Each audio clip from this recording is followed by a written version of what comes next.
passar. Sí, aquí tens. M'ha anat molt bé la introducció que ha fet la Bàrbara perquè ha dit dues de les coses. Ha dit dues de les coses, la Bàrbara, que aquest projecte el caracteritzen. Una d'elles és que hem intentat fer una avaluació perquè érem conscients de la manca d'evidència científica que hi havia en relació a tot el tema de la telemonitorització i, a més, els assajos clínics, els estudis que s'han publicat, l'evidència científica és feble, sempre et diuen que falta N per poder determinar si és efectiu o no. Hi ha estudis que han validat la tecnologia, hi ha estudis que van més a validació de dades o clíniques, etc. I l'altre és el tema de la integració a la nostra història clínica. Per tant, passo ràpid, soc conscient que anem justos de temps. El telèmac. Es diu telèmac i no és una casualitat en el sentit que nosaltres vam agafar l'acrònim de telemonitorització de malalts crònics i ens va quedar bé això del telèmac, que és el fill d'Ulisses, i Ulisses sempre era el retorn a casa. Per tant, nosaltres el que volem tenir és aquests pacients crònics complexes el màxim de temps a casa en les millors condicions possibles. Per tant, què pretenem? Doncs és una iniciativa que té com a objectiu avaluar, buscar aquesta evidència científica de l'atenció als pacients crònics amb dispositius de telemonitorització. Aquesta informació que generen aquests dispositius ens ha de permetre poder preveure descompensacions, fer el seguiment i fer una atenció més personalitzada d'aquests pacients amb fragilitat. L'equipament que poden disposar els usuaris a domicili és una tablet, que aquesta tablet connecta M2M, machine to machine, amb els nostres servidors per recollir aquestes dades i tenen a domicili el glucòmetre, el pulsioxímetre, el tensiòmetre, la bàscula, que estan connectats a la tablet via Bluetooth. Com us comentava, el vam definir com un assaig clínic, perquè per nosaltres era molt important, a part de fer un petit pilot, que sempre diem que estem tips de fer pilots, projectes, pilotitis, etc., era poder validar aquesta eina. Llavors, el que hem fet és plantejar-ho com un assaig clínic aleatoritzat. Hem posat 200 pacients en seguiment amb intervenció de telemonitorització i ho hem contrastat contra 200 pacients que els hi estem fent el usual care, l'assistència habitual en la gestió de crònics, i mireu que estem fent moltes iniciatives de cronicitat. Per tant, si realment els resultats d'aquesta prova són bons, voldrà dir que ho estem fent millor del que ho estem fent habitualment, tenint en compte que estem fent tota una sèrie d'iniciatives per fer atenció a la cronicitat. Hem fet el seguiment de pacients durant 12 mesos i aquests pacients han estat reclutats de 5 àrees bàsiques de la zona nord de Barcelona, que és una zona que socioeconòmicament és relativament deprivada, per tant no és una zona en què els pacients tinguin doble cobertura, ni és una zona en què els usuaris tinguin un nivell de coneixement elevat i molt menys d'ús de tecnologia, que això també ens anava bé poder comprovar fins a quin punt hi havia bretxa digital. Quins pacients hem escollit? Doncs hem escollit aquells pacients que es podien beneficiar més d'una monitorització intensiva, que són aquells pacients crònics complexes, que nosaltres definim com a PCCs o MACAs, que tenen esperança de menys de 6 mesos de vida, i bàsicament havien de tenir dues o més patologies, però dues d'elles, les principals, eren insuficiència cardíaca i EMA-POC. Aquí podeu veure una mica la piràmide de complexitat de Barcelona. Quan més ataronjat o més vermell, més complexes són els pacients, per tant veieu que tenim una càrrega de morbiditat molt important, i si us centrem en els pacients d'insuficiència cardíaca i EMA-POC, tenim un biaix important de pacients d'insuficiència cardíaca que són dones, i els pacients d'EMA-POC tenen una edat més dispersa i els pacients d'insuficiència cardíaca són bastant més grans i complexes. De totes maneres, el que ens dirigim és en aquesta punta de complexitat de la piràmide. Llavors, què vam fer? En base a selecció d'aquests pacients més complexes que complien criteris de clinical risk groups de 6 o 7, vam definir 12 subprogrames diferents, tenint en compte que sempre havien de ser pacients amb insuficiència cardíaca o EMA-POC, i llavors els hi vam afegir altres patologies a monitoritzar, com la hipertensió arterial o la diabetis. I d'aquestes combinacions ens van sortir 12 subprogrames. De cada subprograma li vam determinar quins kits havia de disposar el pacient per fer-li el control òptim. Per tant, se li donaven al pacient la tablet i, en funció de la seva patologia basal, el pulsioxímetre, la bàscula, el glucòmetre i així successivament. A part de monitoritzar-los aquestes variables clíniques, també el que se'ls va fer és determinar-los una sèrie de qüestionaris per donar informació qualitativa més enllà de la variable estrictament clínica de la biomesura. I hem dissenyat qüestionaris de qualitat de vida, un qüestionari de com em trobo en relació als pacients d'EMAPOC, sobretot, com estan els meus pulmons, aquesta sensació d'ofec, que moltes vegades és més sensació de malestar que no pas el que ens pot donar la informació d'una pulsioximetria. I en els pacients d'insuficiència cardíaca una mica també com està el meu cor, com està com si els peus estan inflats, etc. El que passa que amb els qüestionaris sempre hi ha aquella variable que els pacients menteixen un punt. Per tant, com que els metges de família es coneixen els seus pacients, depèn de quins resultats surten del qüestionari, ja saben que aquell pacient està fent un toc d'alerta i atenció, és a dir, a vegades exageren una mica el com es troben perquè l'infermera o el metge els truquin, o a vegades, com que no es volen trobar malament i no volen que els ingressin urgències, diuen trobar-se millor del que realment es troben.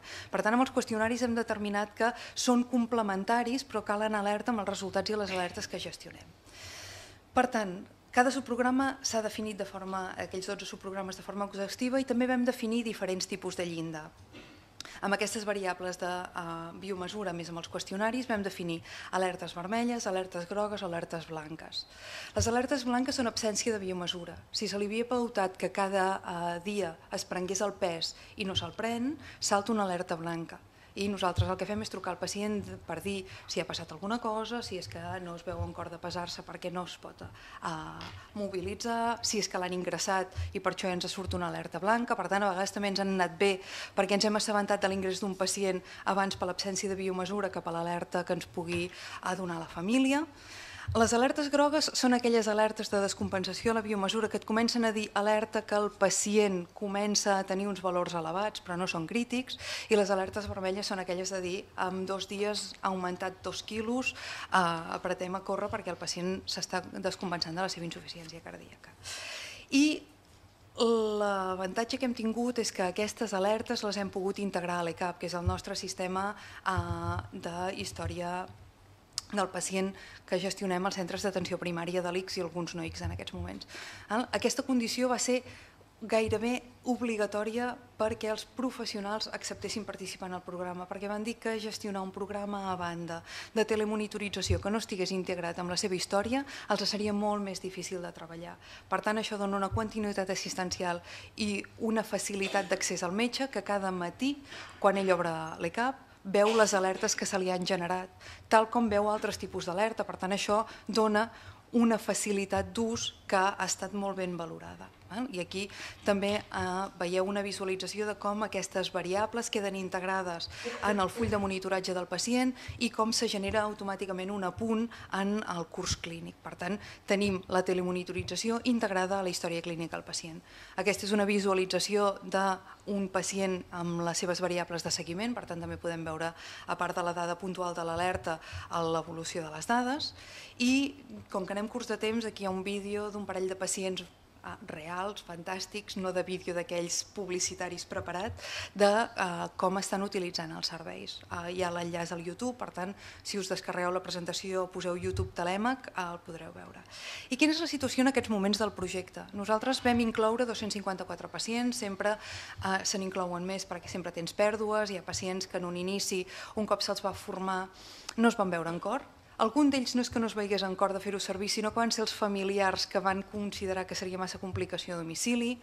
Llavors també hem tingut altres motius de baixa, com que hem seleccionat pacients tan complexes, hi ha pacients que se'ns han mort, hi ha algun pacient que s'ha traslladat de zona, per tant el fet de traslladar-se de zona sortia de l'assaig, i també hem tingut algun problema de cobertura. Per tant, evidentment, sense cobertura a domicili els pacients no podien enviar les biomesures i els hem hagut d'excloure. En aquests moments tenim 191 pacients actius, dels 254 inicials que vam incloure. Aquí teniu una mica la distribució per edat i sexe, però bàsicament el que voldria destacar és que tenim 52 pacients entre 80 i 90 anys i 13 de més de 90. Penseu que els hi hem posat una tablet a domicili, tàctil, estupendíssima. I ara veureu els resultats de satisfacció i d'usabilitat d'aquests pacients. Però jo us vull destacar aquest valor de la piràmide d'edat. Tenim pacients bàsicament que són CRG6, això vol dir que tenen 2 o més patologies cròniques principals, un 30% que en tenen 3 o més i un 5% que en tenen només una. Llavors aquí veieu el repartiment del programa, tenim molts els EMAPOC, tenim insuficiències cardíaques i hipertensions arterials. Llavors, què ha passat? Doncs mireu, hem generat, un 97% dels pacients ha generat alertes grogues. Aquestes alertes de dir que hi ha algun valor que comença a desajustar-se. Un 77% dels pacients ha generat alertes vermelles, d'aquelles de anem alerta. Sobretot s'han generat en alertes de variació de pes en els pacients d'insuficiència cardíaca, que són els que han generat més alertes.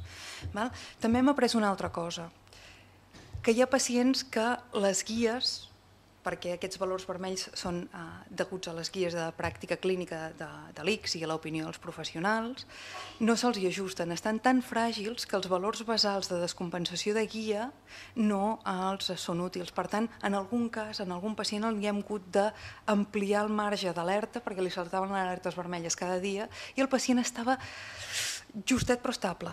Per tant, aquí sí que el que hem après és això, que moltes vegades les alertes vermelles s'han d'adaptar i definir per cadascun dels pacients. Llavors, una dada de la qual ens sentim molt orgullosos, que són les primeres dades preliminars després del seguiment a l'any. Els pacients d'intervenció han ingressat menys i és una variable significativa. Sobretot han ingressat menys per causa de les seves principals patologies de descompensació. Veieu que els pacients de control van passar de 8 ingressos de promig a 19,60, per tant han augmentat, i en canvi els pacients d'intervenció no tan sols no han augmentat a la mateixa proporció que els de control, sinó que han disminuït. Per tant, aquest és un dels resultats que ens dona més satisfacció. La mortalitat del grup d'intervenció també ha disminuït, però el seguiment a un any, vosaltres em direu, amb criteris epidemiològics no és significatiu, perquè s'hauria de fer un seguiment d'una cohort com a mínim a 5 anys, però bueno, us mostro la dada que ens ha sortit. I la situació de satisfacció dels pacients és molt elevada. Ells diuen que, malgrat que no havien tingut mai ús d'aquest tipus de tecnologia, els hi ha estat fàcil, els vam fer formació en aquests pacients, tant amb el seu metge i la seva infermera la primera vegada que se'ls va donar la tablet, com a domicili per prendre les primeres biomesures. I llavors ells diuen que entenen millor la seva malaltia en un 71% dels casos, i que se senten molt més ben atesos. Per tant, és una variable d'aquestes que ens ha sorprès moltíssim i això en uns percentatges molt, molt elevats. I aquí podeu veure una mica el que és la tipologia de pacient i com se'ls va fer la formació en el centre. I una de les claus de l'èxit també va ser que el metge o l'infermera els hi recomanessin o els hi prescrivissin aquesta telemonitorització, que és també una mica el comentari de si el meu metge em recomanés l'APP o em recomanés tal, poder la utilitzarien un 32% més dels casos, que era la dada que donava abans la Bàrbara. I fins aquí la presentació. Si llavors voleu alguna pregunta o aclariment.